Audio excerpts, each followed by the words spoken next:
Ukpa runal na kawai kasnong ubaladun kti ban batbor ya lagi jongki kunret padang hapo kacaus nam karta ulasya pangat haki kendon ain bating jongka protection of children from sexual offense pokso ak kibala kadau syai ba kum kite ki kam ula bangat ha kajing set along kaba arpos nam lani hadu sirta jingem niwat banrai dak basu penyam ya kani ulaya thu do district child protection officer DCPO ka West Castles district uba W Shabang kabai kran bu sulong mil kurwo akartiar hakakat arterik risau arja arpoi haka office trikam chu uba Shabang ulaya thu ru baka kme ba ukni jong kite ki arngut ki habret ki baladam kti ban buri ya kate kamru kilasya pengat hakandon jong kapokso ak hakaba kila ban set along hadu nriu banai kenti landi rengkat bat kakuna UDCPO ula batai ru halor kilat kilenti kiba ka office klasem nak banta ban ajerap ya kite ki habret bat kumju ru ula banjur halor ka jingdon kam ya ka jingye trelang jong kisnong ki thau ban yakun persya ya kiba kum kini ki jingja ki bolong penchong sier ya ki kenthai khana bat pensu ru ya ka imlang salang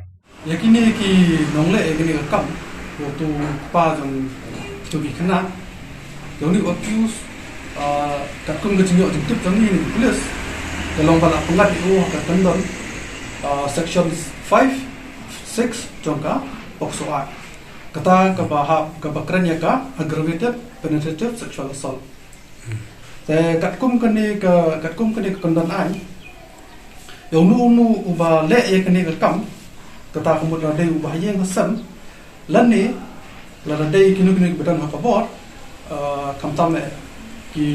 bateri sarkar bisa nyat baca kene ka kendon ai kata kemudian ka amendment jong kene ka pokso act ki ong ba nu bale kene kam ula ban sya pencitom apos nam da sya sejil lani bro si jigil lani ke ula ban yo ya kadat penalti ya kata pat ko syong ka ku namanya kali ko sungi ula pan omen salo kata da kumjuru ni objektif ni police ba kila pengat ru kila register ru hak section akuai ibai jongka pokso act kata kemut ba non reporting ya kadi ke kondon ke omba lada unu umbriu betip badan kum kadi jingja ke jingsak tombor ke jingsak lebi ijot kan kinu kina kimwan sakmat dan pentip sakbor ai kata kemut tidak bersak stop dekat kum kadi ke ai ya kiba buri dan ki bamban sakmat dan pentip sakbor ai kila bancak sekjen hadu ndriu penai dan ni kila bancak fine dan ni beroa ila coordinate maka legal care and support center ke batas persidusi ke bedai ke wani kita dan rasa bagi merah ini kena compile dengan kata dengan compensation ke ada waktu tu ini impact ekonomi maksud bagi kena lagi dalam ya ke financial assistance aku boleh kecil dan ni ke medical treatment jom kiru ingin saya yarap kini berat macam para. Tapi kumjuru nomor ba kum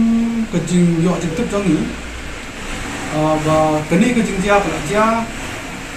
Hakaba kemiru kelaktif ba ada usah ladan tinggal dia. Jingle tu kembor ni kan. Dan negeri office jangi tu pelajar ba dia itu samut separa. Kipara jadi arut ba sale job itu ini pak ini juga. Dan impact ya ke community ya ke environment ke kidon lada kalau safe dengan sesuatu ni nak penyerap kidi assistance lada ni ibat ba kidon kam bandan ya kilums ya kata ini seperti nak kalian ka community usually community kias mesti produce pada kita nak apa ka child welfare committee kemudian ini sektori nak tu pat ke follow up buat kibai kijing rapat yang supervise takum ke order jong child welfare committee naka office jong DCPO